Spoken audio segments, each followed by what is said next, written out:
Assalamualaikum.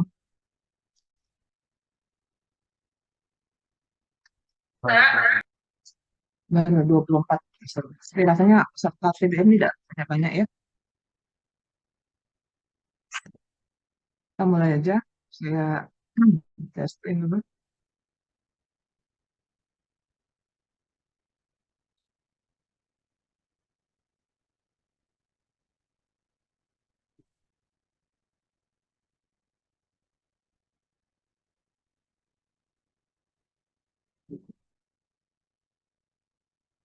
Hmm.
Oke, materinya saya share lewat FF, tolong di-share ke kawan-kawan yang lainnya di grup kelasnya, di grup jembatan. Hmm.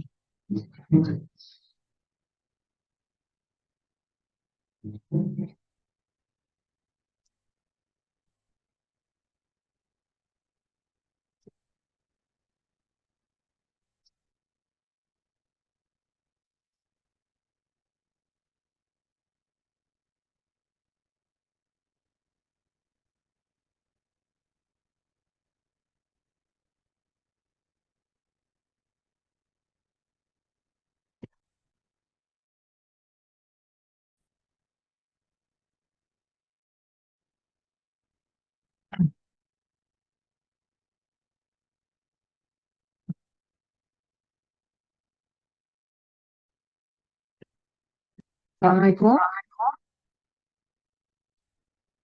suara saya kedengaran?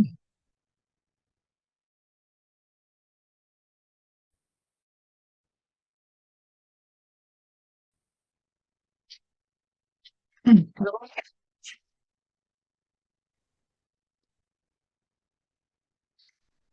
halo, apakah suara saya terdengar? Terdengar, Bu. Terdengar, Bu.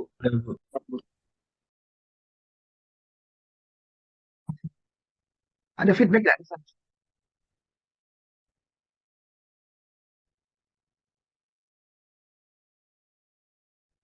Yes.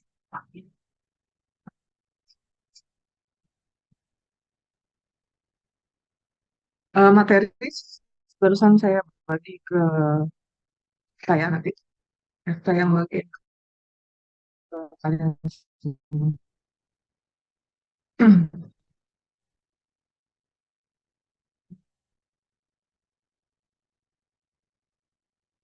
Suara saya ada feedback nggak di sana?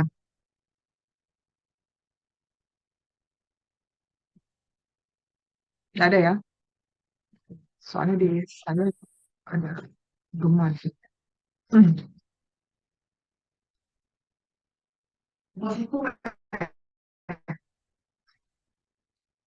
Oke, boleh sebelum dimulai, silakan untuk on cam dulu.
Baru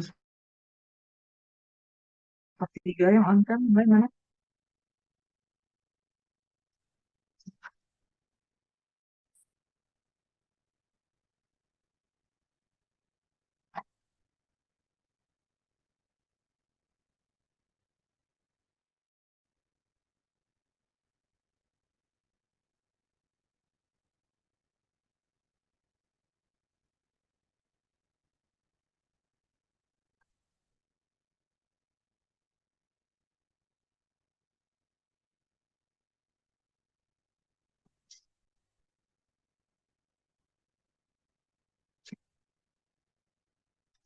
Oke, baik. Eh,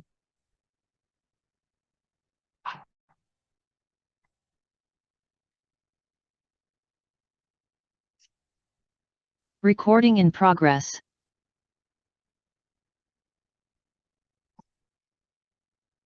Baik, sebenarnya. Assalamualaikum warahmatullahi wabarakatuh. Selamat pagi semuanya. Alhamdulillah, kita semua masih dalam keadaan berjumpa kembali pada mata kuliah teknik perubahan tahun terakhir.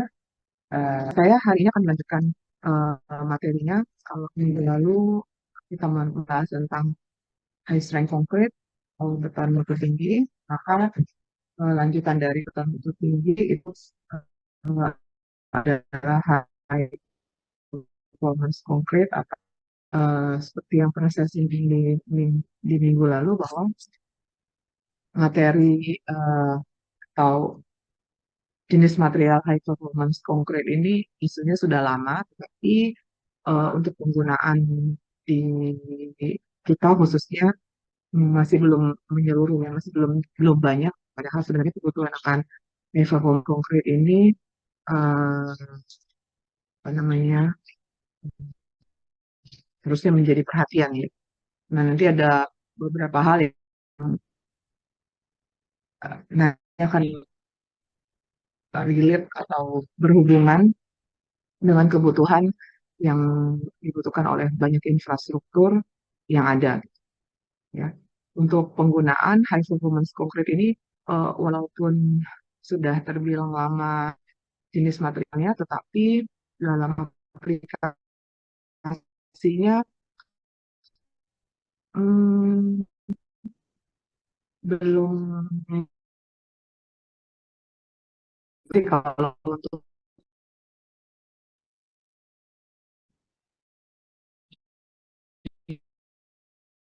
high performance concrete di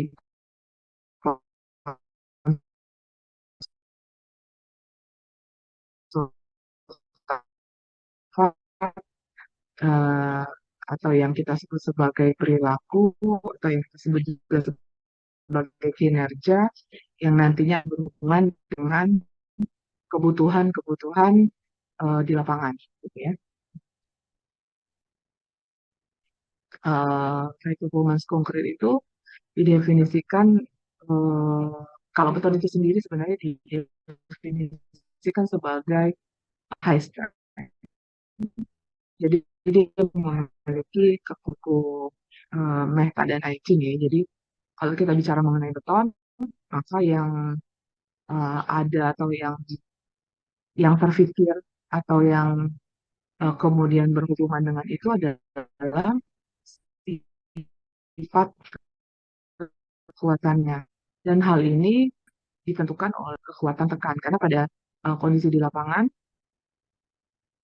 uh, kekuatan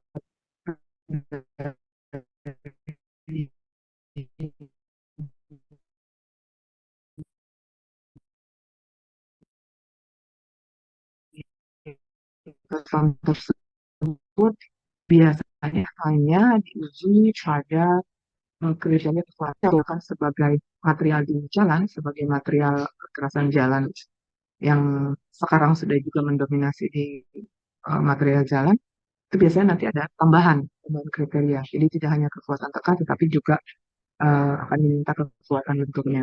Artinya kita bisa katakan bahwa bila kita ngomongin tentang beton, maka yang yang langsung berhubungan dengan definisi tersebut adalah betonnya. Sorry, kekuatannya dalam hal ini adalah kekuatan tekan dan kalau itu dikaitkan dengan material jalan itu akan ada tambahan kekuatan lenturnya.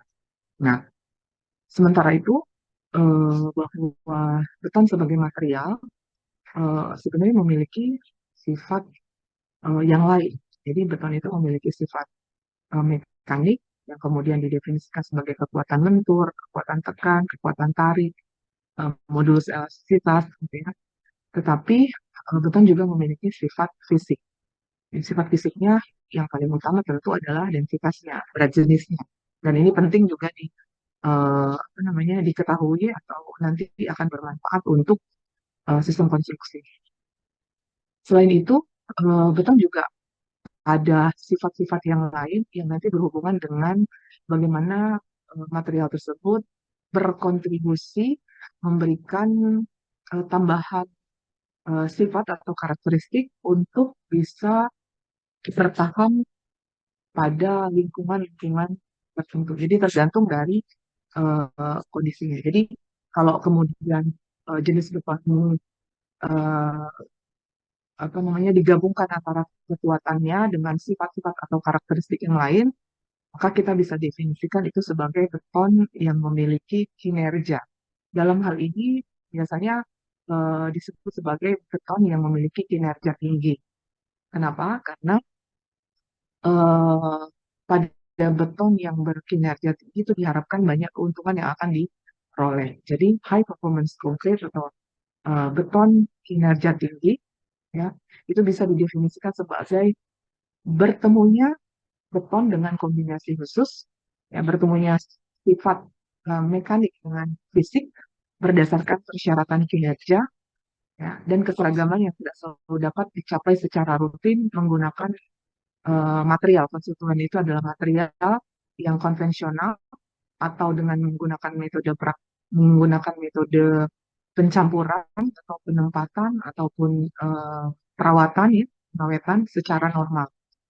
Ya, nah definisi ini di, di apa namanya diperkenalkan oleh ACI itu pada tahun 98. Artinya memang sudah lama ya. HPC ini sudah lama di apa digaungkan atau di dikembangkan gitu ya. Tapi sampai dengan sekarang seperti yang saya bilang tadi bahwa ini masih terus menjadi kebutuhan, eh, masih terus dikembangkan walaupun penggunaannya tidak menyeluruh pada semua sistem informasi ya. Jadi karena tadi HPC itu apa namanya akan memberikan eh, sifat-sifat khusus ya, sifat-sifat khusus eh, atau kelebihan-kelebihan dibandingkan dengan eh, material yang hanya memiliki kekuatan tekan saja. Oleh karena itu, dia tidak bisa diproduksi atau tidak bisa dibuat dengan hanya menggunakan material yang biasa, susunan semen, agregat halus, kasar, air saja itu tidak akan cukup untuk mendapatkan nilai HPC tadi. Ya, karena aplikasinya pada kondisi tertentu, maka sudah dipastikan bahwa dia membutuhkan teknik tertentu atau material tertentu sehingga bisa digunakan sesuai dengan kebutuhan kinerjanya. Jadi apa namanya? Kalau di sini dijelaskan bahwa beton dengan karakteristik tertentu dikembangkan untuk tujuan aplikasi yang khusus, lingkungan yang khusus, sehingga dia akan memberikan performa performa yang uh, baik ya, excellent pada struktur atau pada kondisi di mana struktur tersebut akan ditempatkan. Itu baik definisi dari high performance concrete. Nah, kemudian kita bisa kembangkan dari definisi tadi, ada banyak kriteria ya yang bisa kita apa namanya kita kembangkan atau kita turunkan dari jenis high performance concrete ini. Ada beberapa yang apa namanya yang dia harus ada ya. Jadi di sini ada satu dua tiga empat lebih dari 10 ya kriterianya dari lebih dari 10, tapi bukan berarti bahwa 10-10-nya harus dipenuhi gitu. Ya, jadi ada kombinasi-kombinasi dari strength-nya, ya dari strength-nya, terus kemudian dikombinasikan dengan jenis-jenis yang lain. Nah, yang pertama tentu eh, sesuai dengan namanya, kinerjanya tinggi. Kalau di tahapan pembuatan atau tahapan penempatan ya, atau placement, eh, di situ nanti ada proses yang membutuhkan kemudahan dalam pengerjaan. Ya, ada kemudahan dalam pengerjaan. Maka untuk high performance concrete, syarat utamanya yang pertama adalah high workability. Ya, artinya kalau ini ada posisinya pada step awal atau di tahap awal, maka apabila nanti high performance concrete-nya mau digunakan untuk kriteria-kriteria tertentu dari definisi-definisi di bawahnya high workability-nya itu menjadi sebuah keharusan. Ya, yang berikutnya adalah high early strength concrete. Jadi beton dengan kekuatan awal yang tinggi itu biasanya dibutuhkan untuk kebutuhan-kebutuhan tertentu, misalnya untuk yang produksi massal atau produksi yang harus cepat ya, misalnya digunakan untuk sistem pracetak, di mana mereka sangat memerlukan efisiensi waktu pembuatan beton, maka high early ini sangat diperlukan. Artinya dia memiliki kinerja yang cepat, jadi cepat settingnya cepat, mencapai kekuatannya cepat, sehingga dia akan memberikan keuntungan berupa efisiensi waktu. Nah, ini adalah performa atau kinerja dari sebuah beton. Jadi dia masuk dalam kriteria high performance concrete. Terus kemudian high strength concrete, ya. High strength concrete adalah beton dengan jenis mutu yang tinggi, ya, jenis mutu yang tinggi. Nah, sebenarnya eh, kita bisa katakan bahwa eh, high performance concrete ini lebih ditujukan kepada high strength concrete, ya, lebih ditujukan kepada high strength concrete yang kemudian apa namanya memiliki sifat-sifat yang lain gitu. Ya, terus kemudian kalau high strength concrete itu didefinisikan pada umur 28 hari, ya, pada saat kita menginginkan mutu beton di 28 hari itu dengan dengan dengan apa namanya dengan nilai tertentu, maka bila kita menginginkan high early strength concrete, nilai kekuatan 28 hari tersebut itu bisa dicapai lebih cepat ya, seperti itu. Terus kemudian long term strength ya, long term strength artinya kekuatan yang dicapai itu memiliki umur yang lebih lama. Beton itu apa namanya sifat kekuatannya itu biasanya maksimum ada di 28 hari sehingga eh, biasanya di 28 hari itu menjadi acuan. Namun demikian eh, sifat kekuatan beton khususnya sifat kekuatan tekan beton itu sebenarnya akan tetap naik ya walaupun tidak terlalu signifikan naiknya. Jadi dari ketercapaian kekuatannya di umur 28 hari dia akan naik sedikit pada umur-umur yang lebih tua. Terus kemudian dia akan konstan. Nah, ada beberapa jenis beton yang dengan bahan campurannya dia bisa mendapatkan nilai kekuatan yang lebih tinggi dan nilainya signifikan lebih dari 28 hari. Jadi apabila kita menginginkan umur kekuatan tekan beton itu misalnya ada di 50 MPa, ya, fungsi kekuatan beton yang diinginkan pada sebuah struktur itu 50 MPa, ya, terus kemudian di 28 hari dia belum mencapai 50 MPa misalnya, walaupun itu menjadi acuan, tetapi eh, kita menggunakan material dengan jenis apa namanya, dengan jenis kekuatan betonnya yang long term strength yang bisa lebih tinggi daripada umur 28 hari itu bisa dijadikan acuan karena akan ada peningkatan kekuatan setelah umur 28 hari gitu. Terus yang berikutnya itu adalah high modulus soft elasticity. Nah, untuk kriteria high strength concrete, kita tahu bahwa antara modulus elastisitas dengan high strength concrete itu punya hubungan. Walaupun nilai modulus elastisitas itu bisa kita ukur sendiri pengujiannya, namun dari rumus empiris, ya, eh, nilai ke- nilai modulus elastisitas itu adalah fungsi dari kekuatan tekan. Jadi kalau kekuatan tekannya naik, sudah otomatis modulus elastisitasnya akan naik. Ya. Silakan nanti cek berapa nilai modulus elastisitas berdasarkan rumus empiris terhadap nilai kekuatan tekannya. Karena tadi saya sebutkan bahwa high performance concrete ini syaratnya adalah high strength atau kekuatan tekannya tinggi, maka sudah bisa dipastikan modulus elastisitasnya akan mengikuti. Ya. Terus kemudian high density. High density. Artinya densitasnya atau berat jenisnya tinggi. Nah, ada beberapa eh, isu ya dalam densitas pada beton ini. Secara normal, nilai kekuatan nilai densitas beton itu kita bisa eh, apa namanya, kita bisa ambil nilai 2,4 ton per meter kubik atau 2.400 kilogram per meter kubik. Pada umumnya di apa namanya disepakati seperti itu. Walaupun nilai dari kekuatan betonnya itu eh, fluktuatif lah, tapi sekitar-sekitar itu di atas 22, 24 gitu ya. Maksimumnya sekitar 24 atau 25. Terus kemudian muncullah isu atau tren untuk mengembangkan beton dengan densitas yang rendah, muncul foam konkret dan sebagainya itu ya. Nah, itu sebenarnya juga tujuannya untuk memberikan memberikan sifat lain ya dari beton ya, tentu dengan kebutuhan-kebutuhan tertentu. Nah, tapi untuk high performance concrete ini kebetulan sifat dari low density-nya nggak masuk ya. Sifat dari low density-nya nggak masuk.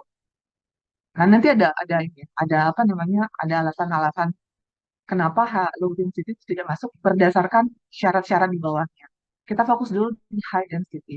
Jadi high density itu densitasnya tinggi. Kalau seandainya densitas normalnya itu 2,4, maka dia nilainya lebih tinggi daripada itu. Ya, Eh, kita bisa pastikan bahwa antara densitas dengan strength itu ada hubungannya. Ya, antara strength dengan densitas itu ada hubungannya. Kekuatan beton yang tinggi itu hanya bisa dicapai oleh material yang padat, komposisi material yang padat, ya, komposisi material yang padat. Komposisi material yang padat artinya di situ eh, apa namanya eh, diharapkan semua materialnya bisa bergabung terus kemudian membentuk sebuah massa yang padat dengan minimal pori. Ya, artinya seluruh volume dari high strength concrete itu ada nilai densitasnya. Jadi kalau di situ ada semen, ada agregat halus, ada agregat kasar, semuanya itu masing-masing punya punya densitas ya dan relatif tinggi densitasnya. Semakin padat, kan nilai kekuatan tekannya akan tercapai. Nilai kekuatan tekan beton yang tinggi akan tercapai. Nah, semakin padat itulah dengan menggunakan jenis densitas masing-masing bahan penyusunnya itu yang eh, padat, maka nilai densitasnya akan naik. Ada lagi untuk mendapatkan densitas yang tinggi itu diperoleh dengan menggunakan jenis agregat atau jenis bahan campuran, namanya agregat ya, itu yang densitasnya lebih tinggi. Jadi selain padat, ada hal lain yang dibutuhkan untuk high densitas ini, begitu. Ya, jadi antara densitas dengan high strength concrete itu sangat erat hubungannya, ya. Terus kemudian stabilitas dimensi yang tinggi, ya, stabilitas dimensi yang jadi artinya ada secara dimensi Ya secara dimensi nilai jenis betonnya itu memiliki stabilitas. Artinya untuk dimensi tertentu, ya dimensi tertentu pada sebuah material untuk mencapai kestabilannya itu tentu sangat didukung oleh item di atasnya itu. Jadi item di atasnya menjamin stabilitas dari dimensi, terus kemudian kekuatannya juga menjamin stabilitas secara dimensi. Jadi kalau misalnya dimensinya besar atau dimensinya langsing, tetapi densitasnya rendah, tentu tingkat kestabilannya akan berbeda dengan dimensi yang sama, tetapi densitasnya rendah. Jadi ada keterkaitan antara high density dengan stabilitas dimensi yang tinggi. Ya. Terus kemudian low permeability. Nah, low permeability tadi tentu ada hubungannya juga dengan high strength concrete. Bisa bilang tadi bahwa high strength concrete itu bisa dicapai dengan beton yang padat, dengan komposisi yang padat. Komposisi yang padat tadi hanya bisa dicapai kalau jumlah pori sangat minimal di situ. Nah, apabila sangat padat, maka beton akan sulit terinfiltrasi cairan atau dalam hal ini adalah kondisi air yang mungkin akan mempengaruhi pada lingkungan si beton tadi. Jadi low permeability kemampuan untuk uh, apa namanya uh, bahan yang bersifat cairan terutama untuk uh, apa namanya menyusup atau menginfiltrasi beton yang ada.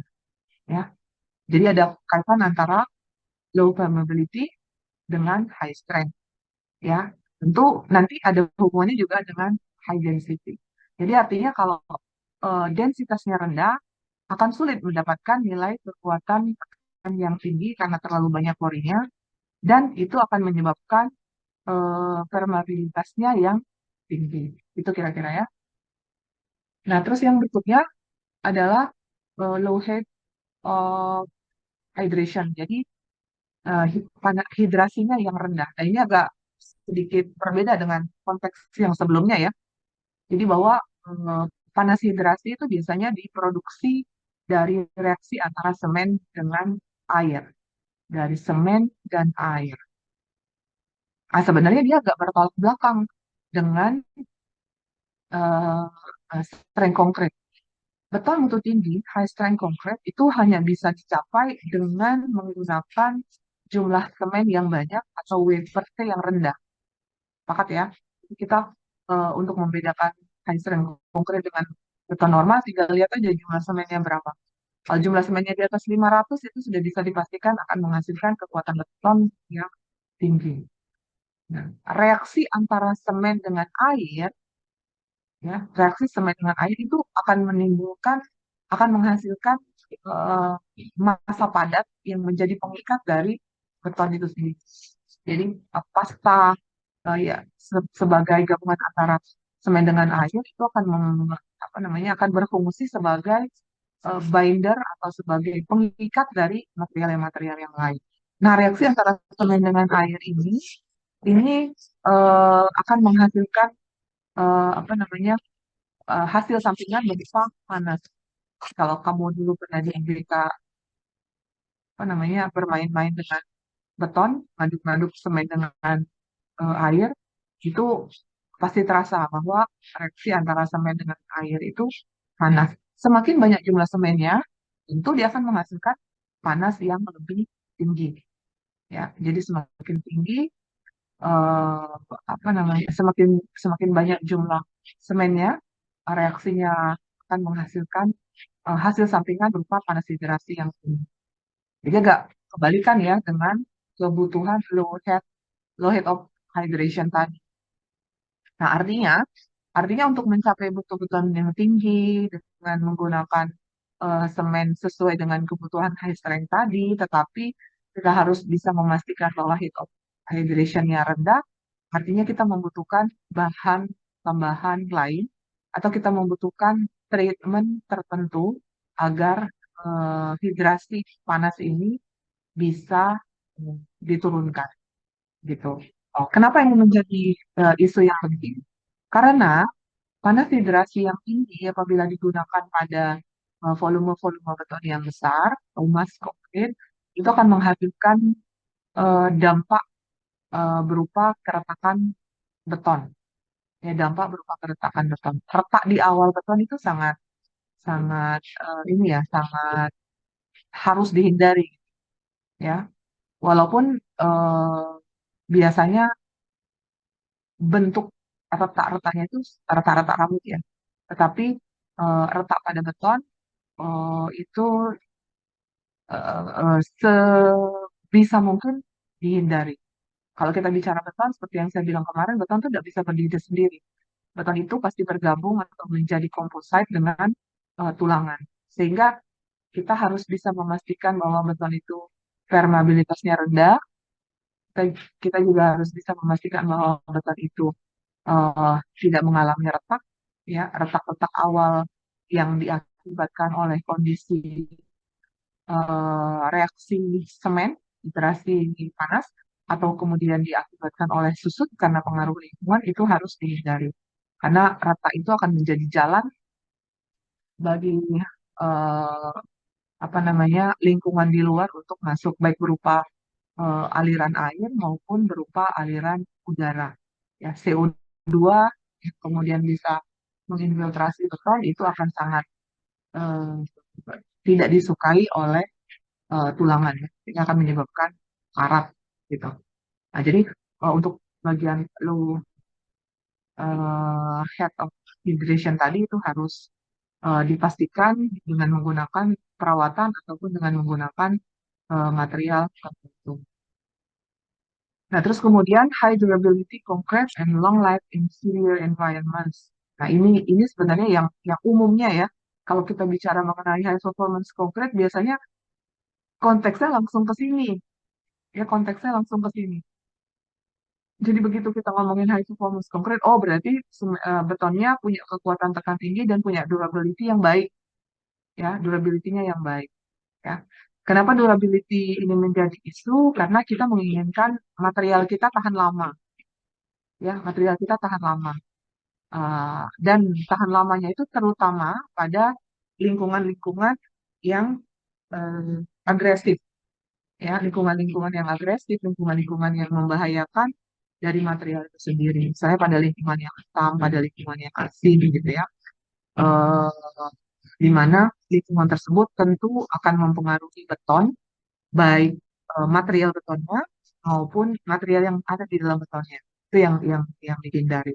Apabila material tadi bisa apa namanya tahan atau memiliki ketahanan terhadap kondisi lingkungan yang agresif tadi, maka bisa dipastikan bahwa beton tersebut memiliki kinerja yang baik atau kinerja yang tinggi terhadap lingkungan. Ya, nah ini sebenarnya ada hubungannya juga dengan yang hijau ini resistant to chemical attack. Jadi high durability concrete ini lebih kepada menghindari atau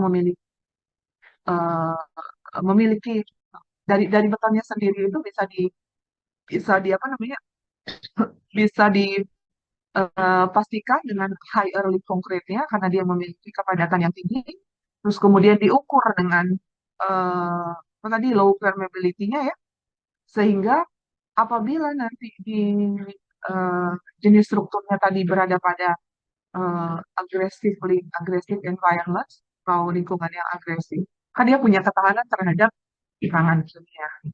Ya, banyak bahan-bahan apa namanya eh, bahan-bahan yang bisa mempengaruhi kondisi beton sehingga itu kan nanti mempengaruhi baik beton maupun tulangan yang ada di dalam beton. Jadi ada hubungannya yang orange dengan yang hijaunya. Gitu. Terus kemudian hmm, apalagi ya self consolidating concrete ya. Nah untuk self consolidating concrete ini bisa bisa ada hubungannya juga dengan high workability sebenarnya ya, high workability. Jadi kalau seandainya kita menggunakan jenis beton dengan menggunakan selang biasa ya, selang biasa Kita tahu bahwa untuk beton yang baik itu kalau nilai SLAM-nya 8 sampai 12 cm misalnya. Ya. Untuk kriteria tersebut itu jenis betonnya sudah bisa dikatakan cukup bagus untuk kriteria placementnya nanti, kriteria dalam hal penggunaan dan penempatan beton. Namun ada lagi kebutuhan akan uh, jenis material beton yang tidak perlu menggunakan apa namanya tuh proses pemadatan, ya. Jadi dia bisa memadat sendiri, dia bisa berjalan sendiri, menutup, mencapai area yang sempit sekalipun, terutama apabila kondisi penulangan yang rapat. Ya, apabila nanti biasanya kita ketemu dengan ada hubungan ya, jadi ini high strength concrete, itu dibutuhkan pada banyak infrastruktur, terutama misalnya high-rise building atau misalnya jembatan bentang panjang gitu ya. High strength concrete-nya diperlukan. Nah, eh, yang kita butuhkan sebenarnya reinforced concrete, beton bertulangan ya. Nah, jenis beton itu sendiri memiliki kriteria kuat tekan yang tinggi. Untuk menjadi reinforced concrete, dia harus ada keseimbangan dengan mutu dari tulangannya, ya. High strength concrete harus harus apa namanya harus berhubungan atau harus ada kaitannya dengan mutu dari tulangan.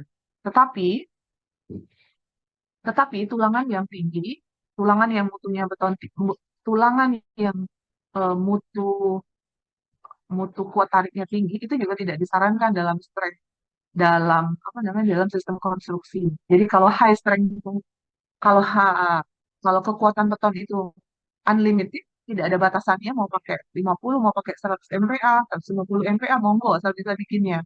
Tetapi untuk tulangan itu ada batasannya. Ya, SCI itu mensyaratkan eh, maksimum mutu tulangan yang digunakan.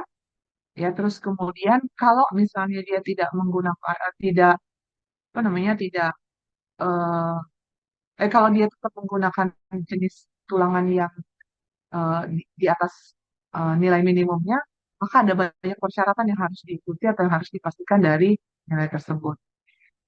Nah, untuk mengatasi atau membuat keseimbangan antara penggunaan high strength dengan tulangannya, maka biasanya ini berimplikasi pada jumlah tulangan yang banyak. Ya, untuk memberikan apa ya keseimbangan perilaku dari reinforced concrete, high strength concrete itu tidak diimbangi dengan high strength steel-nya. Jadi FC-nya konkret itu tidak boleh linear dengan FY-nya tulangan.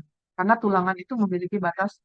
Oleh karena itu, untuk implikasi atau untuk apa namanya untuk mengimbangin ini, untuk mengimbangin high strength konkretnya, biasanya bukan mutunya yang ditingkatkan karena itu ada batasannya, tetapi jumlahnya yang jadi bertambah.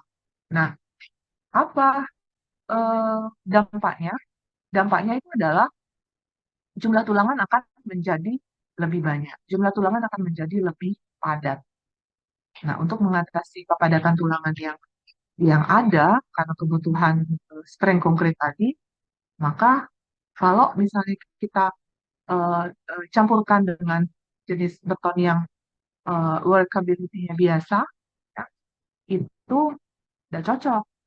Ya, kita kita diharapkan tidak memerlukan proses pemadatan lagi, sehingga yang dibutuhkan adalah beton tersebut bisa memadat sendiri. Jadi dia bisa mencapai tempat-tempat yang sempit atau daerah-daerah yang susah terjangkau oleh apa namanya oleh campuran beton tadi. Ya, jadi akhirnya self consolidating concrete itu menjadi jenis beton yang akhirnya diminati, akhirnya dikembangkan, dan ini masuk ke dalam salah satu jenis high performance concrete, gitu ya.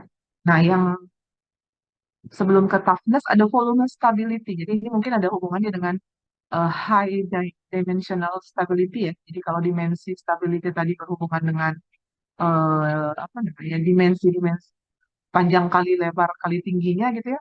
Dan panjang kali lebar kali tinggi tadi akan menghasilkan nilai volumenya. Jadi ada hubungannya dengan dimensi stabilitas dimensi. Jadi stabilitas dimensi dengan volume itu bisa dikatakan hal yang sama. Nah, yang terakhir itu adalah toughness dan impact resistance. Toughness ini adalah ketangguhan, impact resistance ini adalah ketahanan terhadap beban impact, beban kejut, beban tiba-tiba, ya beban tiba-tiba. Eh, Toughness dan impact resistance ini bertolak belakang dengan hmm, apa namanya kekuatan beton, ya. Kalau beton itu memiliki sifat kekuatan berupa kekuatan tekannya, maka beton tersebut sekaligus memiliki perilaku atau sifat yang getas, atau istilah bahasa Inggrisnya brittle. Jadi brittle, jadi concrete is brittle. The more strength of concrete, the more brittle of the concrete. Jadi semakin tinggi mutu betonnya, maka sifat atau perilakunya akan semakin getas.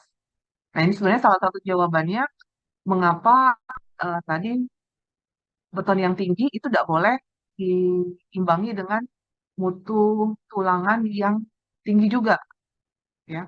Ini panjang sebenarnya kalau mau diceritakan. Ada kaitannya lah ya.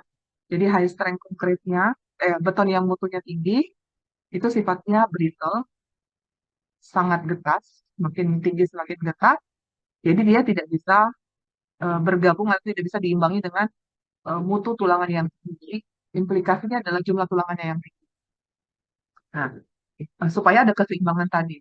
Nah, keseimbangan antara mutu beton yang tinggi dengan jumlah tulangan yang banyak, itu sebenarnya harapannya adalah mendapatkan nilai toughness tadi gitu. Ya, nilai toughness tadi. Supaya nanti sifat betonnya yang tinggi bisa diimbangi dengan jenis material tulangan yang bisa menghasilkan perilaku secara keseluruhan. Beton berulang itu menjadi berturun ininya kegetasan. Kalau turun kegetasannya, maka sifatnya akan berubah menjadi ductile, ya, atau liat. Jadi ada istilah brittle, ada istilah liat. Brittle itu pemiliknya beton. Liat atau ductile itu pemiliknya tulangan. Apabila ini bergabung, maka diharapkan si betonnya tidak bersifat brittle lagi, karena brittle ini bahaya. Di runtuhnya tiba-tiba, ya runtuhnya tiba-tiba. Material yang runtuhnya tiba-tiba itu punya potensi untuk menghasilkan konstruksi yang runtuhnya juga tiba-tiba, dan ini kita hindari. Terutama untuk jenis material, untuk jenis konstruksi beton tahan gempa ya. Jadi konsep dari beton tahan gempa mungkin sudah sama-sama paham karena materinya sudah diperoleh, bahwa konsepnya adalah bahwa beton, bahwa konstruksi akibat beban gempa itu eh, diminimalisir kerusakannya, diminimalisir mode keruntuhannya. Jadi boleh runtuh setelah dia memberikan apa ya, memberikan respon yang lama. Nah, apabila runtuhnya memberikan waktu yang panjang, respon yang lama, itu akan menghasilkan sifat yang ductile. Nah, sifat yang ductile ini diterjemahkan dalam istilah eh, konstruksi atau istilah materialnya itu sebagai toughness, ya, toughness, ketangguhan, ya. Nanti ada beberapa grafik setelah ini nanti akan saya jelaskan toughness itu apa. Dan impact resistant. Jadi kalau kalau dia dengan menggunakan kalau si beton tadi akibat beban yang tidak tiba-tiba, ya, beton yang tidak tiba-tiba aja bisa bersifat brittle, apalagi beton yang apalagi beban yang tiba-tiba atau impact resistant. Artinya untuk kebutuhan-kebutuhan tertentu di mana beton itu akan menerima beban impact resistant, kita harus menyiapkan jenis beton yang memiliki ketahanan terhadap impact. Nah, dari kesekian item yang saya jelaskan tadi, yang saya jelaskan di awal bahwa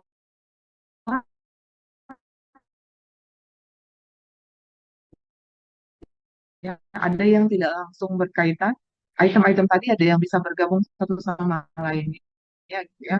Artinya eh, high performance concrete itu adalah gabungan dari beberapa kriteria yang ada di sini. Jadi kebutuhan kita bukan cuma strength-nya saja, tapi kebutuhan kita banyak. Karena kebutuhan dari sistem konstruksi juga banyak, kebutuhan sistem konstruksi itu bertemu pada lingkungan yang bermacam-macam juga banyak, sehingga kita membutuhkan kinerja dari materi tadi sesuai dengan fungsi yang diinginkan dari sebuah konstruksi. Ya, ini definisi panjangnya mengenai high performance problem. Nah, ini cuma catatan aja ya. Jadi saya mengambil dari definisi SCI bahwa menurut definisi SCI, durability atau daya tahan pada lingkungan yang apa namanya yang agresif, yang parah, yang membahayakan itu adalah sifat opsional, ya sifat opsional. Jadi bukan persyaratan wajib untuk sebuah HPC. Ini bisa menjadi masalah bagi mereka yang menganggap bahwa istilah kinerja tinggi secara otomatis menyiratkan masa pakai yang lama, ya. Nah, seperti yang saya bilang tadi bahwa eh, kebanyakan kalau misalnya kita ngomongin tentang HPC, orang udah mikir, oh durability-nya harus memenuhi syarat. Padahal ini bukan mandatory ya, bukan persyaratan sebuah HPC. Jadi apa yang saya jelaskan di depan bahwa semua item-item tadi boleh boleh bergabung satu sama lainnya, ada hubungan satu sama lainnya, tetapi tidak mesti seluruhnya dipenuhi seluruhnya dipenuhi untuk mendapatkan kriteria HPC tadi. Ya, ini ada penjelasan mengenai itu. Terus, contoh lagi misalnya pengalaman di lapangan dengan campuran HPC, misalnya tempat pengecorannya memenuhi definisi SDI yang menunjukkan bahwa beton tersebut memiliki kekuatan awal yang sangat tinggi, itu rentan terhadap retak pada usia dini berdasarkan penyusutan yang disebabkan oleh autogenous ini ya, apa namanya, uh, susut ya, jenis susut yang diakibatkan oleh eh, komposisi dari material itu maupun komposisi yang komposisi maupun penyusutan ataupun retak yang diakibatkan oleh eh, hidrasi, ya, yang diakibatkan oleh susut atau yang diakibatkan oleh reaksi dari semen. Dengan demikian kita tadi sudah sepakat bahwa eh, tidak mesti durability itu menjadi satu-satunya persyaratan bahwa jenis material tersebut itu disebut sebagai HPC, High Performance Concrete. Nah, kalau kita merujuk kepada eh, apa namanya, bukan ACI ya, kita merujuk kepada eh, material yang biasa digunakan, material beton yang digunakan untuk apa namanya untuk jalan raya ya, atau perkerasan kaku ya, yang sekarang menjadi seperti menjadi pengganti dari perkerasan lentur karena perkembangan jalan, terutama untuk jalan bebas hambatan, itu kebanyakan menggunakan eh, jenis perkerasan kaku atau beton. Ya, HPC itu memang didesain untuk menjadi beton yang lebih tahan, yang lebih memiliki daya tahan atau durable, dan jika diperlukan itu lebih tinggi kekuatannya dibandingkan konvensional. Ya, jadi kalau apa namanya highway structure atau FHWA, Federal Highway Administration, itu strong strong konkretnya atau stronger than konvensional konkretnya tidak sebuah keharusan ya, bukan sebuah mandatory, tapi mereka mensyaratkan harus lebih tahan atau lebih durable ya. Kenapa?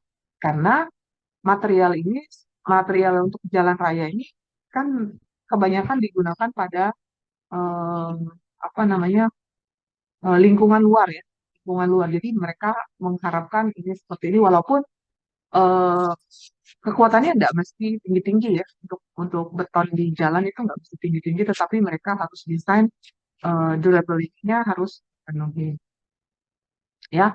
Terus kemudian boleh saja jenis materialnya menggunakan jenis material yang sama dengan beton konvensional ya.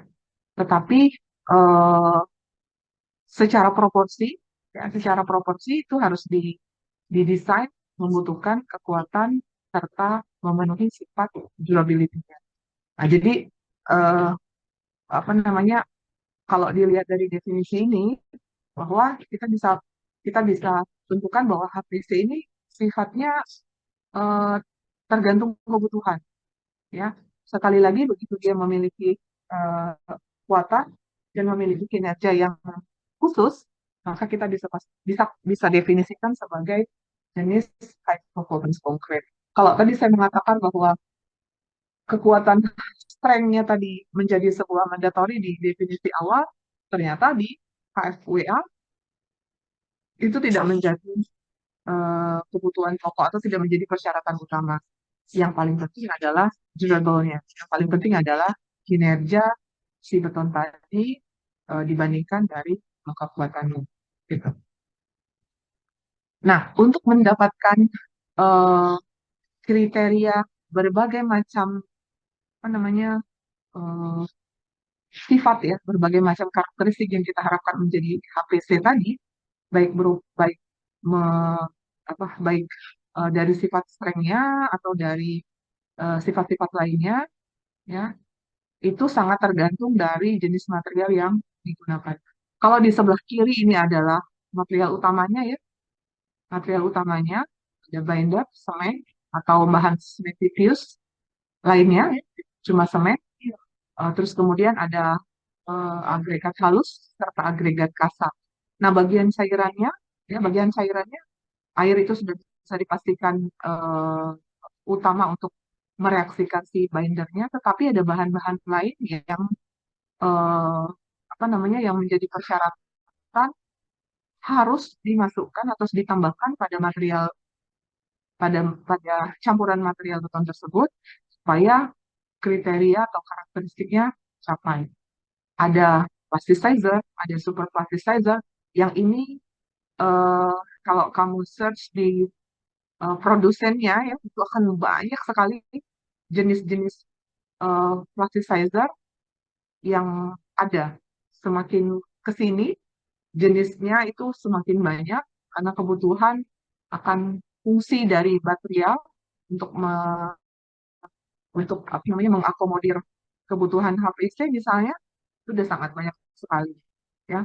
Terus kemudian ada bahan kimia berupa retardant yang berfungsi untuk menahan laju setting time-nya supaya tidak terlalu cepat. Jadi kalau misalnya kita membutuhkan apa namanya campuran betonnya jangan setting dulu, maka kita tambahkan retardant. Contohnya biasanya misalnya kalau kita butuh membangun di Intralaya misalnya, kita pesan ready mix-nya di Palembang, kan butuh waktu yang lama untuk mencapai ke sana. Kalau kita nggak pakai retardant ya di jalan udah keras ya, karena settingnya beton itu cukup, settingnya campuran beton itu cukup cukup cepat waktunya.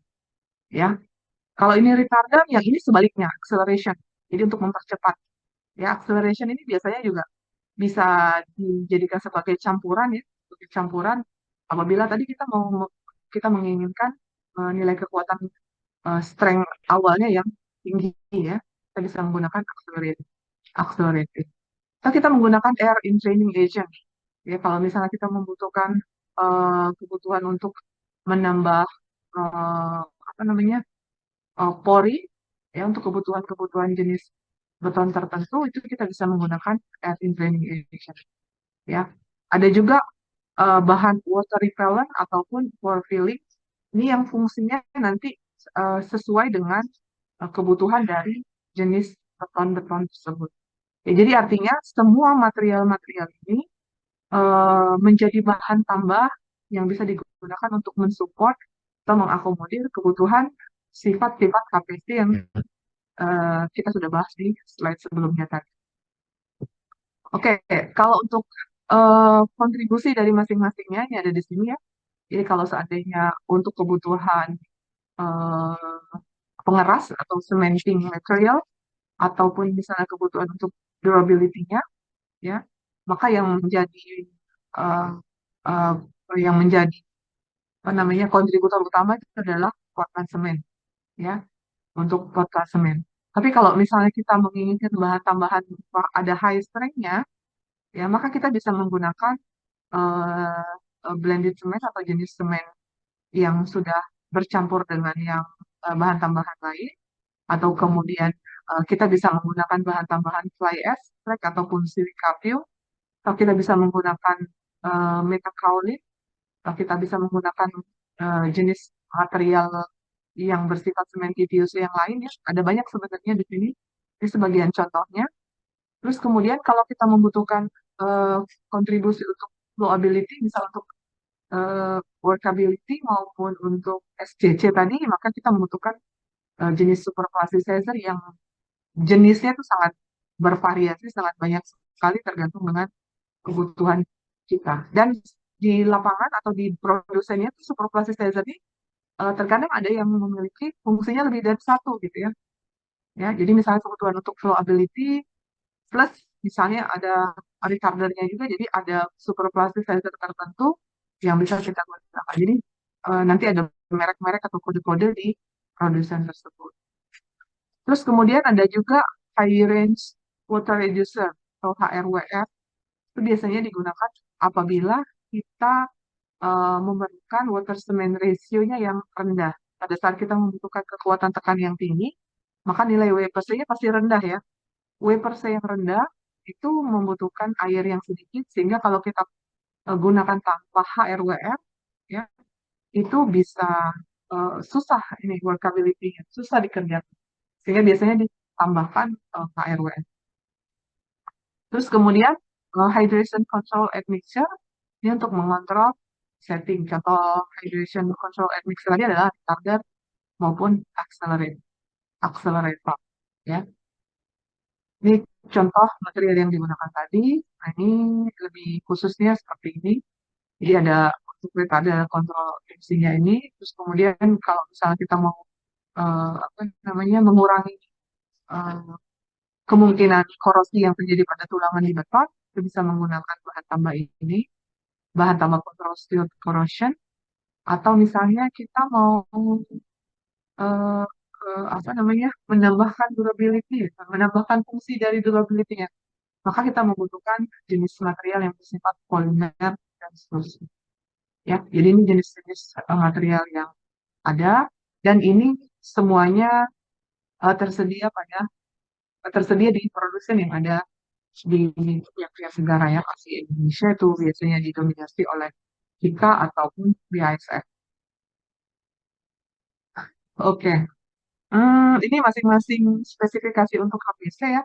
Jadi kalau seandainya kita membutuhkan kebutuhan untuk high strength atau highly compressive strength, atau kemudian eh, kebutuhan flexure atau kebutuhan kekuatan lenturnya, kekuatan lentur dari eh, beton, atau kebutuhan akan ketahanan terhadap abrasi, ada kebutuhan terhadap permeability atau chloride penetration, sampai dengan modulus elastisitas. Di sini ada jenis pengujiannya, dan di sini adalah kriterianya. Ya, jadi kalau misalnya kita membutuhkan high modulus of elasticity, maka yang masuk dalam kriteria modulus of elasticity yang tinggi itu adalah lebih dari 20 GP. Sementara yang kita punya untuk beton biasa, modulus elastisitasnya berapa? 20 ya, 20 GPA atau 20.000 MPa. Jadi sangat sangat tinggi kalau untuk menentukan modulus elastisitas yang tinggi tadi, gitu. Terus ada lagi kalau kita mau uji low permeability atau chloride penetration atau abrasion resistance, ini nanti ada jenis pengujiannya berdasarkan ASTM atau ASTO atau kriterianya. Dan ini biasanya pengujiannya lama ya. Kalau misalnya kita mau jadikan ini sebagai penelitian di satu misalnya, maka harus dipastikan bahwa kita punya cukup waktu untuk menunggu minimal sekitar 3 bulan supaya nilai masing-masing untuk durability tadi dapat tercapai. Oke, ini lanjutannya kriteria untuk high early, compressive, maupun high early flexural. Terus kemudian, nah, kalau misalnya kita mau menginginkan kebutuhan untuk eh, high early strength, ini ada banyak contoh kriteria yang bisa dilakukan ya. Yang pertama itu kita menggunakan semen tipe 3, atau kita menggunakan jumlah semen yang cukup banyak atau cukup tinggi. Terus kemudian kita harus menggunakan eh, low WPRC-nya rendah. Artinya kita mengharapkan di sini terjadi eh, mutu mutu yang tinggi ya. Kalau low water cement ratio-nya rendah, kita sudah bisa dipastikan kita dapatin strength-nya yang tinggi. Terus kemudian eh, suhu atau temperatur beton campuran itu diusahakan lebih tinggi, atau suhu suhu curingnya lebih tinggi, atau kita menggunakan bahan tambahan seperti yang tadi ada di slide depan ya, chemical admixture, atau kita boleh menggunakan silica film, atau kita boleh menggunakan metode steam atau autoclave curing, atau misalnya kita menggunakan proses insulasi untuk menahan supaya head hydration-nya itu bisa tercapai, ya, atau kita bisa menggunakan jenis semen dengan tipe rapid hardening. Ada macam-macam cara untuk bisa mendapatkan high early strength.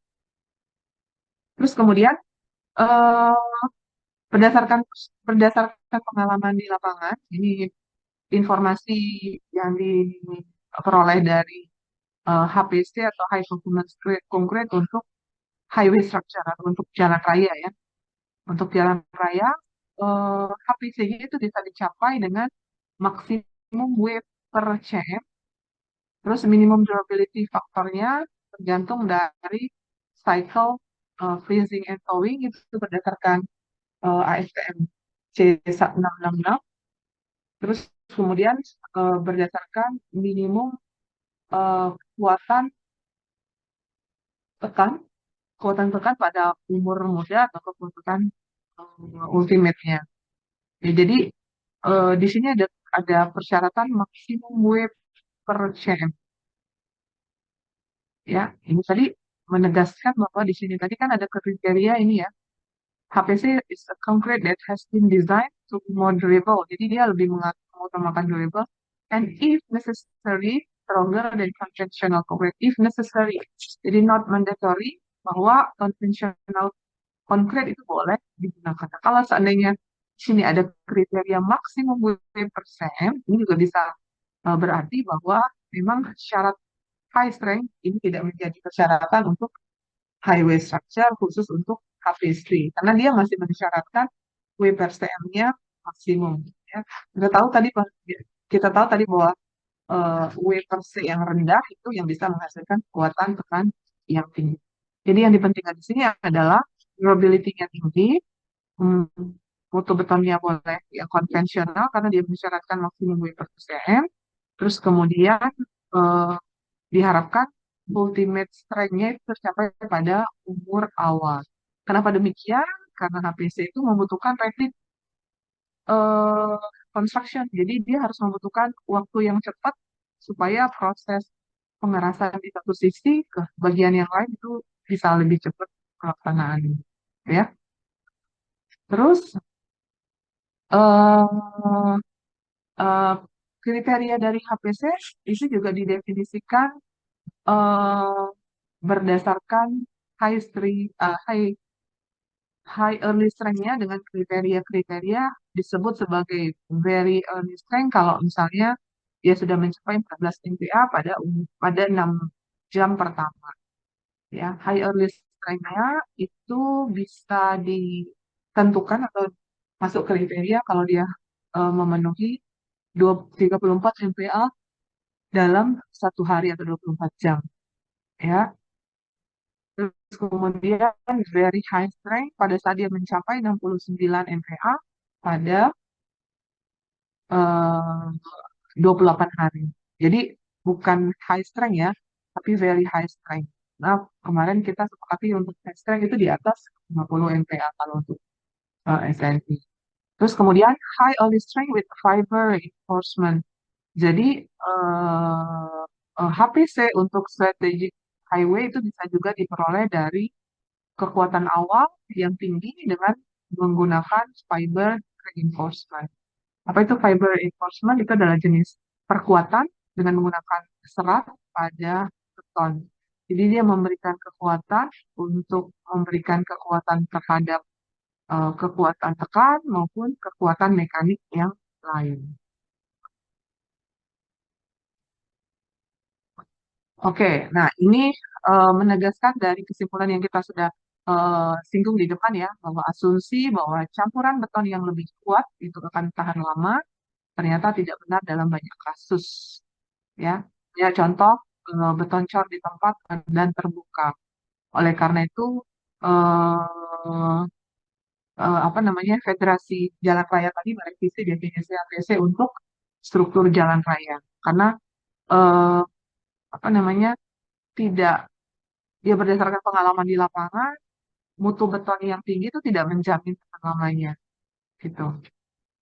Oke, jadi eh, apa namanya, berbeda dengan definisi dari SCI ya, bahwa eh, untuk eh, Federasi Highway Administration itu mengharapkan HPC itu sifatnya lebih praktis dan bermanfaat ya, dengan tidak mensyaratkan harus kekuatan tekan sebagai persyaratan utama dari HPC ya. Masalah daya tahan beton itu menjadi utamanya, durability-nya menjadi utamanya, yang menekankan bahwa kekuatan tidak identik dengan daya tahan, dan untuk kinerja tinggi, daya tahan tinggi itu lebih penting daripada kekuatan tinggi. Yang kedua, mendorong penggunaan material lokal yang merupakan langkah ke arah yang benar dari sudut pandang konservasi material dan energi. Jadi sebenarnya eh, apa HPC berdasarkan kebutuhan materialnya di lingkungan yang berbeda dengan bangunan itu memberikan persyaratan lain atau memberikan definisi lain atau kriteria lain untuk HPC itu sendiri. Ya kalau SEI kan pada umumnya digunakan untuk konstruksi ya, konstruksi bukan biasa, dan walaupun sebenarnya material itu bisa di cover juga untuk HRU apa jalan raya, material jalan raya, tapi untuk jalan raya sebenarnya aturannya dipegang sendiri oleh Federal Highway Administration tadi gitu. Oke, nah ini untuk secara umumnya bahwa eh, sekarang sebenarnya kita sudah harusnya fokus pada HPC ya, yang memiliki high durability untuk jenis beton di lingkungan-lingkungan agresif. Nah, durability itu ada hubungannya dengan beberapa item berikut, yaitu yang pertama abrasi, tahanan terhadap abrasi, ketahanan terhadap ledakan, permeabilitas yang rendah, carbonation yang rendah, ketahanan terhadap freeze-thaw. Freeze-thaw ini cair beku. Biasanya freeze-thaw ini fenomena yang terjadi pada lingkungan yang bersalju ya. Jadi negara-negara yang negara-negara empat musim yang mengalami salju biasanya resistensi terhadap freeze-thaw ini harus diukur juga ya. Kalau kita enggak ya, karena tidak ada musim seperti itu. Jadi freeze-thaw ini biasanya tidak pernah kita lakukan. Terus kemudian tahan terhadap serangan kimia. Jadi banyak bahan kimia yang mungkin ada di lingkungan agresif itu yang harus memberikan ketahanan atas HPC.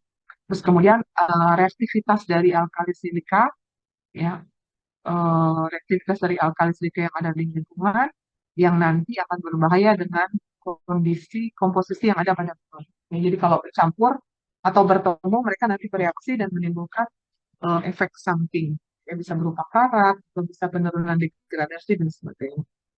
Terus yang berikutnya, durability juga ada hubungannya dengan eh, apa namanya, corrosion rate of rebar. Jadi eh, laju korosi dari tulangan.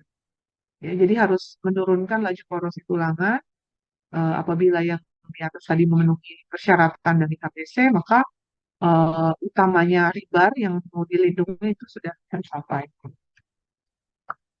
Oke, nah dari banyak contoh yang bisa disimpulkan bahwa dari berbagai kriteria tadi, walaupun ada perbedaan definisi antara ACI dengan HRWA tadi ya, maka secara umum kita bisa pastikan untuk dapetin better durability atau durabilitas yang lebih baik, itu yang pertama adalah kita punya high strength, karena high strength tadi menjamin kepadatan material, kepadatan betonnya.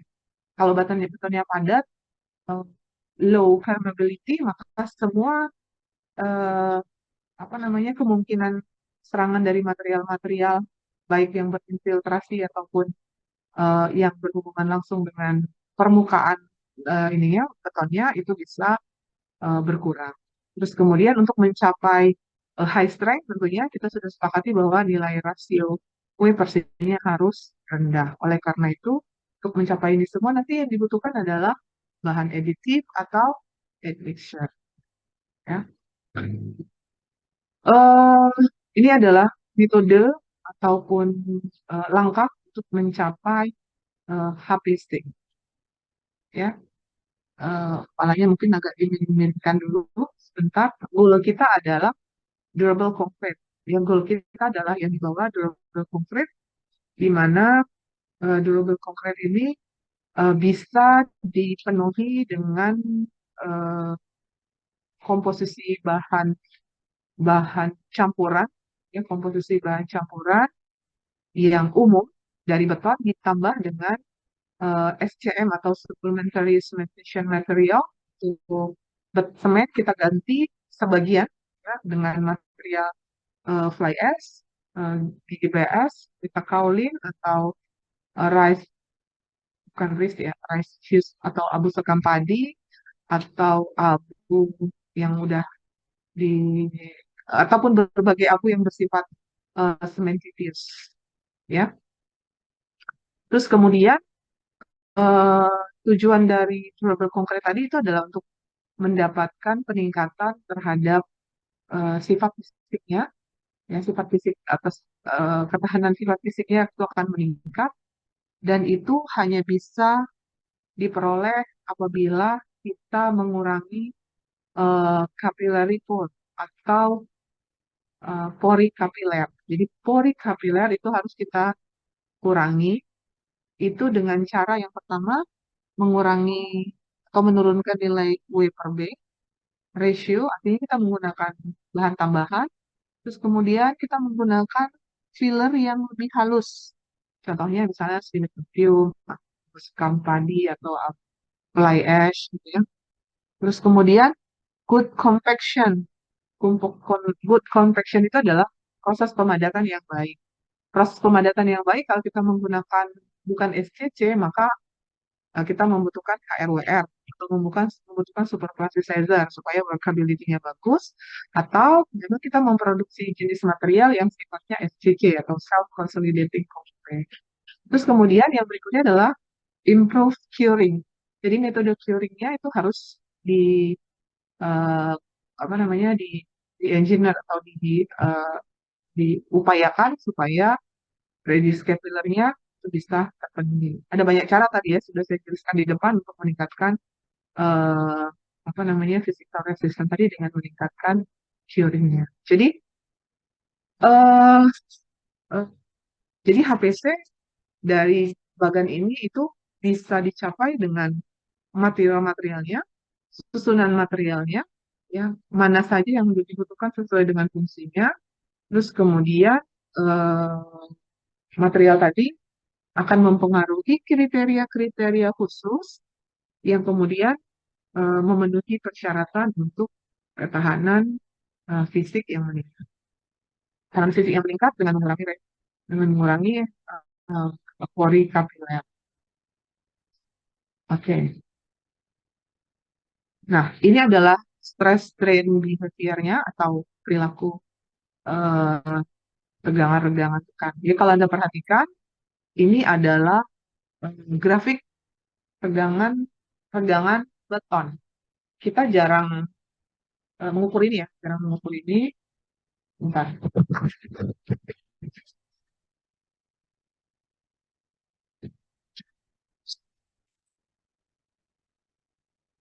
Kita kita jarang mengukur ini, tetapi sebenarnya perilaku ini bisa apa namanya membuat bisa bisa menerjemahkan sifat dari beton. Jadi yang sumbu Y ini adalah eh, tegangannya, ini bisa kita katakan sebagai Fc-nya, ya. Tapi di sini dia menggunakan kilogram per sentimeter persegi ya.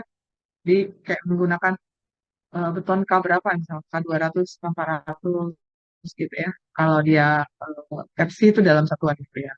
Terus kemudian ini adalah regangannya.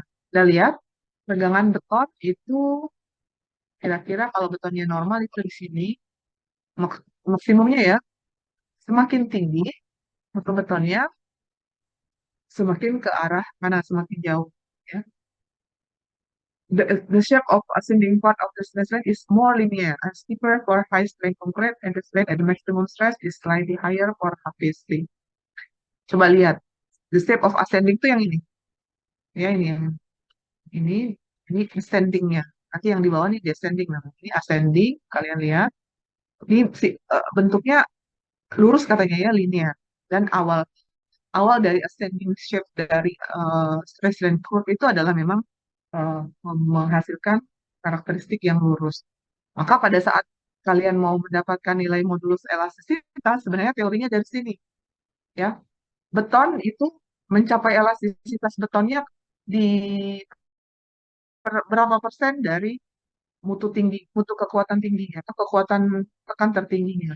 Maka eh, persentase minimal sebagai sifat elastis beton itu di mana, kemudian ditarik, maka inilah nilai modulus elastisitas dari beton. Yang modulus elastis itu menggambarkan sifat modulus dari sebuah material. Jadi kalau modulus elastisitas beton, itu sifat linearnya berapa? Beton ini sebenarnya sifatnya tidak linear ya, tapi di awal-awal dia bersifat linear, sehingga bisa dijadikan sebagai acuan modulus elastisitas. Ya, terus kemudian semakin jauh, eh, semakin jauh maka sifat eh, garis lurusnya ini semakin tajam. Sini ya, steeper for high strength concrete. Jadi semakin tinggi mutunya, maka eh, apa namanya lebih lebih lebih apa? Lebih curam ya, lebih curam. Jadi kalau kita ngomongin tentang gradien, misalnya gradien lebih tinggi gitu, kira-kira gitu. Dan strain pada maksimum stress is slightly higher for HPC.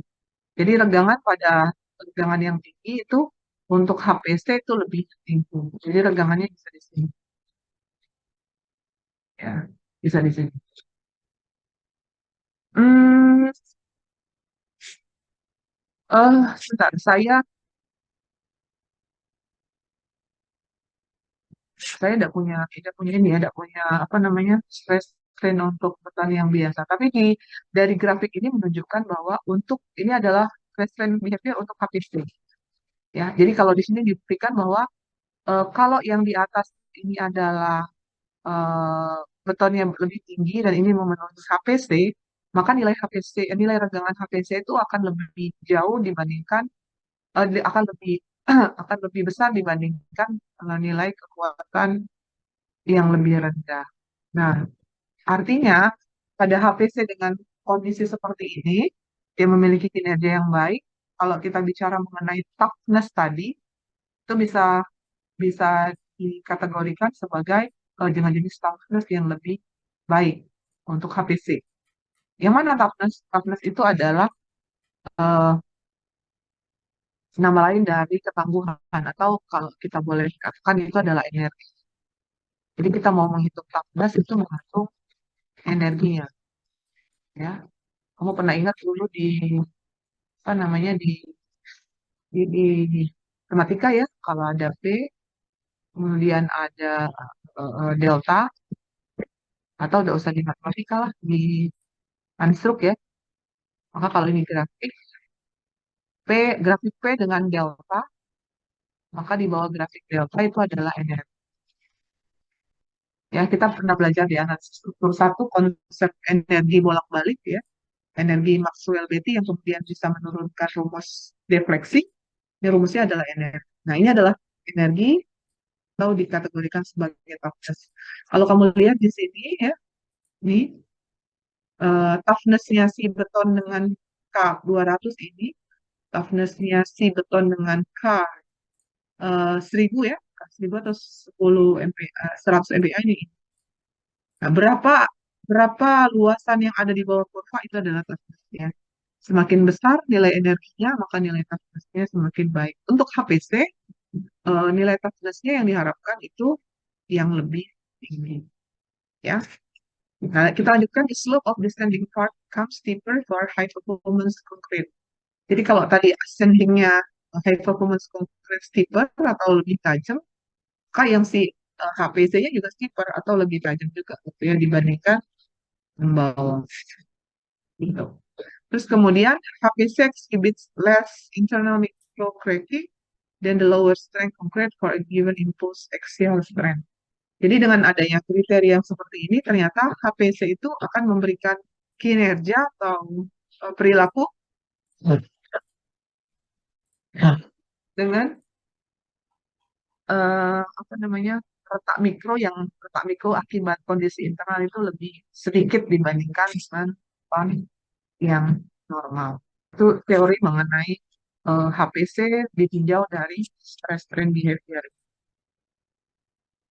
Eh, terus,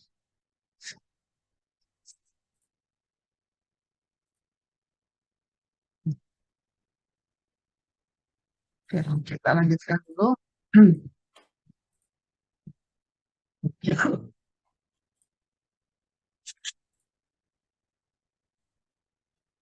Nah, ini berdasarkan teori Neville ya. Teori Neville eh, untuk kriteria HPC berdasarkan eh, teorinya Neville. Neville ini adalah pengarang dari konkret, sangat terkenal pada eh, apa namanya material beton ya. Eh, Konkret dengan HPC berdasarkan kriteria Neville itu adalah beton yang memiliki permeabilitas rendah atau durability yang tinggi, dengan kekuatan tekan juga yang tinggi. Yang mensyaratkan kekuatan tekannya yang tinggi itu lebih dari 80 MPa ya. Kalau level ini diterapkan di Indonesia nih belum belum ada nih kayaknya, karena rata-rata gedung tinggi high rise building di Jakarta terutama itu masih di kisaran 60 MPa ya. Tapi sekali lagi kriteria atau pengertian itu kan tadi bisa macam-macam ya, CI, KRWA, dan ini Neville memberikan kriteria yang berbeda.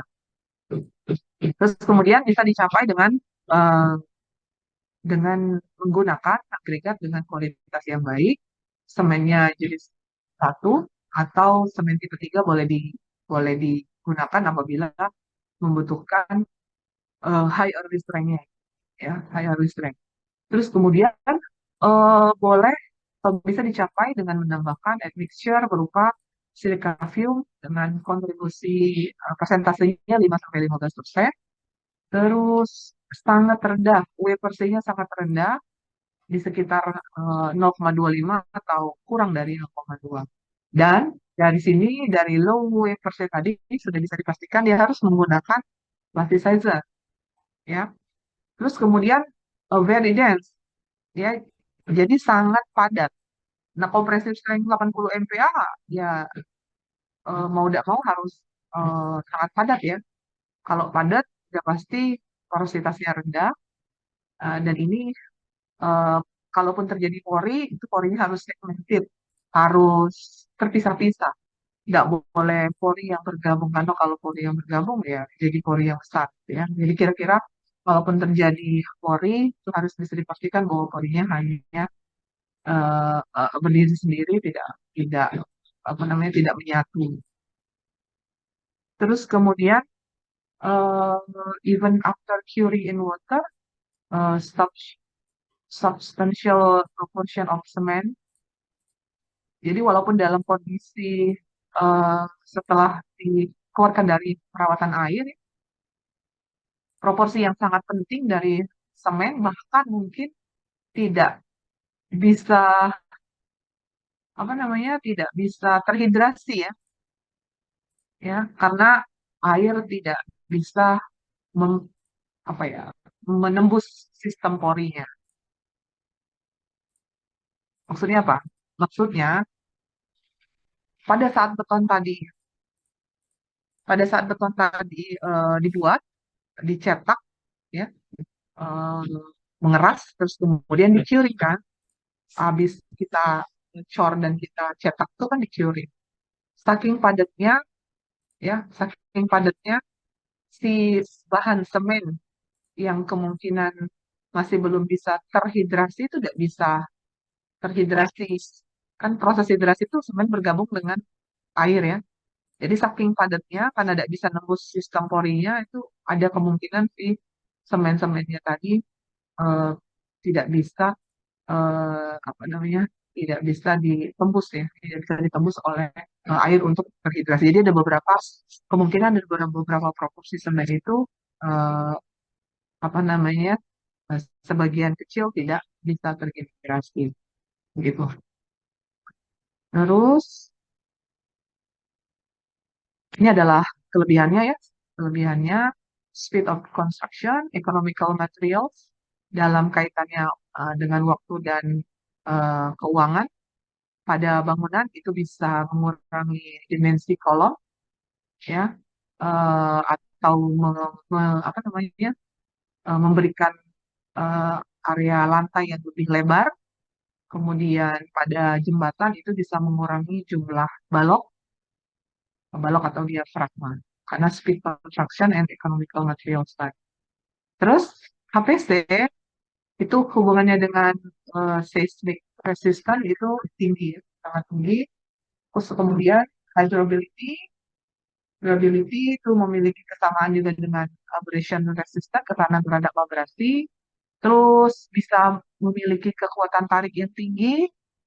Nah, kekuatan tarik yang tinggi kita udah singgung-singgung tadi ya, bahwa eh, beton itu ciri khasnya adalah kekuatan tekan. Ya, seperti yang saya bilang tadi, kalau orang tahu ini kalau beton kuat, kuatnya kuat tekan gitu. Atau bahkan sebagian mungkin nggak tahu kalau beton itu memiliki kekuatan yang lain. Mereka taunya cuma yang eh, K sekian gitu ya, FC sekian, cuma taunya itu aja ya. Dan itu hanya mewakili kekuatan tekan ya. Padahal eh, kita semua sudah sama-sama tahu bahwa beton itu kuat terhadap tekan, tapi lemah terhadap tarik.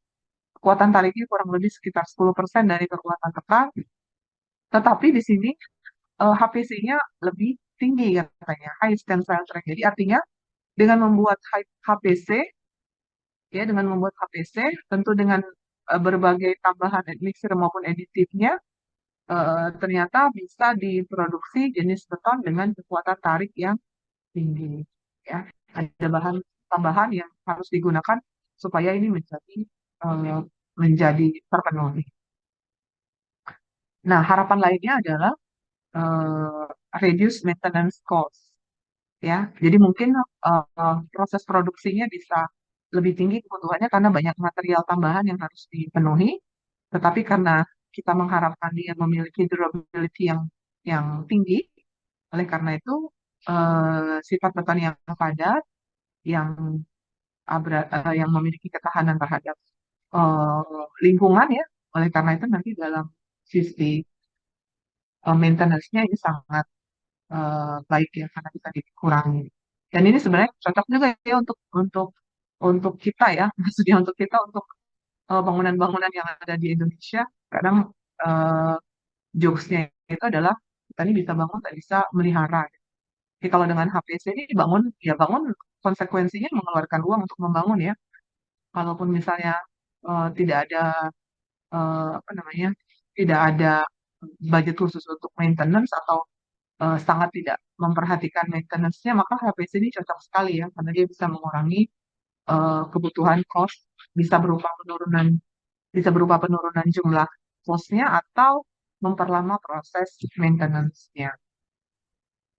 Nah, kalau tadi eh, apa namanya, ini adalah keuntungan, yang ini adalah eh, kekurangannya. Sebenarnya bukan kekurangan ya, konsekuensi ya, konsekuensi yang harus ditanggung dalam penerapan HPC. Yang pertama adalah kebutuhan quality control yang lebih ketat ya. Jadi quality controlnya harus lebih ketat karena tadi berbagai berbagai kriteria tadi harus dipenuhi dengan proses pembuatan, dengan jenis material yang baik, dengan proses curing yang juga harus memenuhi syarat dan sebagainya. Jadi secara ketepatan quality controlnya harus terjaga. Jadi kalau seandainya ada kalian nanti berperan di bagian quality control pada saat di sini kerjanya lebih detail gitu ya. Terus kemudian yang kedua adalah cost. Nah, ini agak berbeda dengan yang ini tadi ya. Kalau yang tadi kan reduce maintenance cost. Nah, cost di sini adalah cost pembuatan. Seperti yang saya bilang tadi bahwa material HPC ini membutuhkan eh, kontrol yang lebih banyak, jenis material yang lebih spesifik, terus kemudian ada bahan tambahan yang harus mendukung atau support untuk jenis item yang dibutuhkan. Oleh karena itu, tentu akan berimplikasi pada cost. Ada rupa, ada harga lah kira-kira seperti itu. Terus kemudian tadi saya singgung bahwa cost ini salah satunya disebabkan oleh eh, bahan tambahan. Nah, bahan tambahan ini bersifat khusus ya, kita sebut sebagai special constituents, karena bahan tambahannya tidak sama dengan bahan tambahan di kebutuhan konvensional. Manufacture and place carefully. Nah, ini sama dengan extended quality control tadi ya.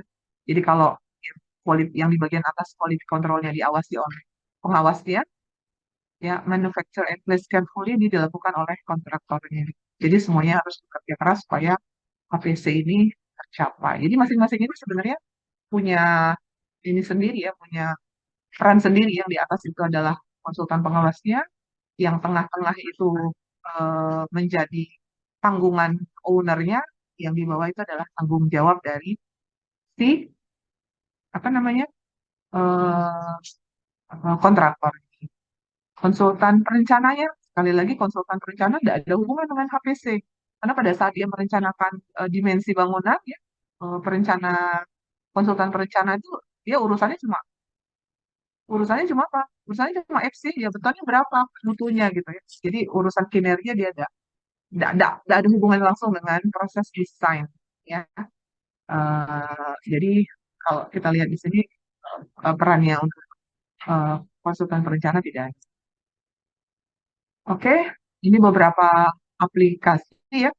Jadi tadi tadi di antara penjelasan saya ada banyak sebenarnya sudah disinggung bahwa eh, HPC ini bisa tahan lama karena dia membutuhkan dan implikasinya dalam cost maintenance-nya bisa menurun.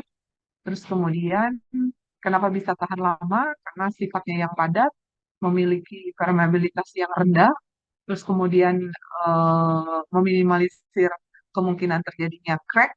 Jadi bisa dikatakan crack free ya. Kalau misalnya HPC tadi bisa terpenuhi, sehingga dia bisa bersifat tahan lama. Terus kemudian eh, HPC juga bisa digunakan untuk berbagai komponen struktur pada berbagai konstruksi, baik pada konstruksi bangunan, konstruksi jembatan, maupun konstruksi jalan raya. Eh, HPC juga bisa digunakan untuk, dan utamanya ya, sebenarnya utamanya HPC itu kan tadi eh, isu utamanya kan durability ya. Durability berarti dia harus tahan terhadap severe environment atau lingkungan yang agresif. Nah, lingkungan agresif itu biasanya berada pada eh, apa namanya lingkungan air laut, lingkungan asam dan asin, kira-kira seperti itu, ya. Dan ini sangat cocok. Jadi kalau untuk offshore oil drilling platforms, kemudian bridge atau jembatan, atau untuk penggunaan high rise building itu sendiri, ini sangat cocok gitu, ya. Nah, ini contoh-contoh aplikasinya.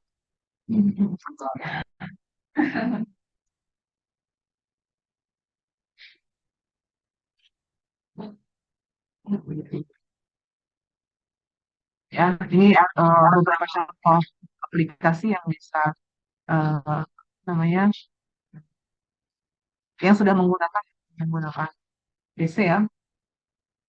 Oke, mungkin itu yang bisa disampaikan ya. Jadi pemahaman terhadap PC secara teoritis kira-kira apa yang seperti saya jelaskan tadi. Namun demikian, karena ini sifatnya apa ya? Karena ini sifatnya material yang harus dikerjakan, yang harus dibuat ya. Oleh karena itu menjadi tantangan pada saat nanti pelaksanaan di lapangan, PC ini bisa terpenuhi. Nah, untuk di lapangan sendiri, sebenarnya untuk material beton itu kita cukup memberikan tanggung jawab, memberikan tanggung jawab kepada ini ya, kepada apa namanya pihak ready mix ya. Karena kita tinggal pakai kalau kita berada pada posisi di lapangan, kita berada posisi sebagai kontraktor ataupun konsultan pengawas, kita cukup memberikan itu. Namun kita paling tidak tahu bahwa kriteria-kriteria yang harus kita penuhi adalah seperti itu. Atau misalnya pada saat kita menjadi ownernya, maka kita harus mempertimbangkan bahwa kita harus menggunakan HPC atau cukup beton dengan kinerja yang biasa saja. Atau justru kita nanti yang berperan pada ready mix-nya ya, entah jadi pemiliknya, entah jadi tenaga ahli di sana gitu. Maka pengembangan untuk HPC ini menjadi tanggung jawab kita. Dan kalau tahun ini batas ilmunya sampai sini, mungkin 5, 10, 20 tahun yang akan datang, kriteria HPC sudah banyak perubahan lagi, atau kriterianya justru semakin meningkat lagi ya. Dan sekali lagi bahwa jenis material ini eh, ilmunya sangat dinamis, sangat apa namanya pengembangannya sangat berpotensi untuk terus berkembang gitu ya. Jadi kriteria dasarnya kurang lebih sama, tetapi penambahan untuk persyaratan-persyaratan lain bisa terus bertambah. Apa yang saya jelaskan mungkin eh, hanya sedikit dari sekian banyak yang ada tentang HPC. Jadi Anda silakan menambahkan ilmunya dengan membaca, melihat dari platform yang sudah ada di eh, media sosial ataupun di media elektronik lainnya. Mungkin materi dari saya cukup. Kalau ada yang mau didiskusikan, silakan. Hmm.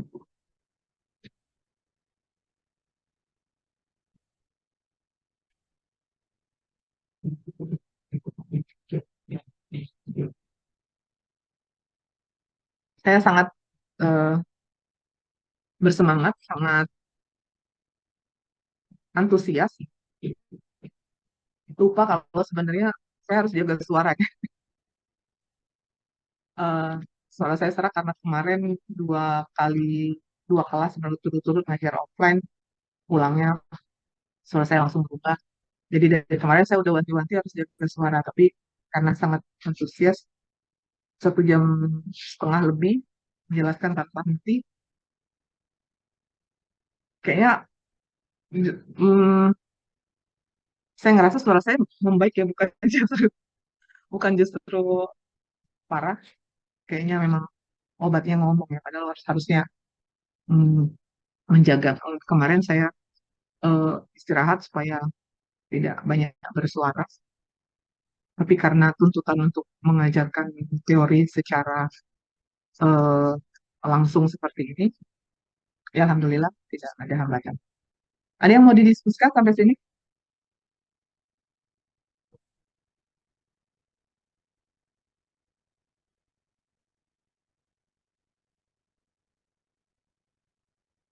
Belum ada, tidak ada. Saya masih ada, mungkin se- kalau dibagi 5, saya masih punya 1 kesempatan lagi kuliah ya. Nanti lihat kondisi, Mas. Kalau materinya memang saya siapkan ada 1 atau 2 lagi materinya. Tapi kalau misalnya tinggal 1 lagi pertemuan, berarti saya akan pilih dari beberapa yang sudah saya siapkan untuk di apa namanya dijelaskan di sini. Oke, tidak ada. Kalau tidak ada, kita tutup materinya sampai di sini aja. Kita lanjutkan di pertemuan berikutnya. Mudah-mudahan apa yang sampaikan bisa menjadi ilmu yang bermanfaat. Harapannya demikian, baik untuk kalian maupun untuk saya sendiri. Kalau ada yang kurang, mohon dimaafkan. Dan kalau ada yang merasa kurang banyak, silakan ditambahkan sendiri. Karena ilmu bisa didapatkan dari mana saja, tergantung kita mau apa tidak untuk mencari ilmu tersebut. Oke ya, kita sebentar. Sebelum ditutup, saya mau ambil dokumentasi dulu. Silakan untuk on cam.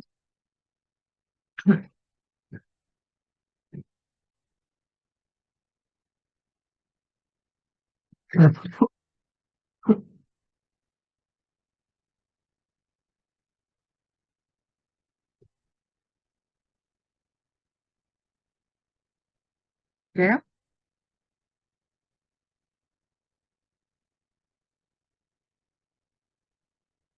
oke. Ada dua slide di sini, tolong eh, mantep-mantep ya.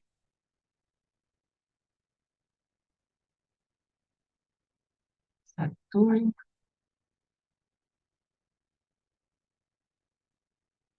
dua. Oke, baik. Terima kasih atas semua perhatiannya. Kita tutup sama-sama pertemuan dengan membaca hamdalah. Alhamdulillahirabbil alamin. Saya tutup dan akhiri pertemuan kali ini dengan mengucapkan Assalamualaikum warahmatullahi wabarakatuh. Selamat siang dan selamat melanjutkan aktivitas kalian semua. Saya tutup ya dari sini.